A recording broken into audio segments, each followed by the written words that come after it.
ನೀರಾಗಲೇನೆನ ಮೈಯ ಮೇಲೆ ಜಾರಿ ಹೋಗಲು, ಗಾಜಾಗಲೇನೆನ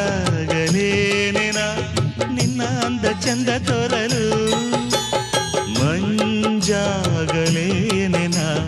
ನಿನ್ನ ಕೋಪ ತಂಪು ಮಾಡಲು, ತೇರಾಗಲೇನೆನ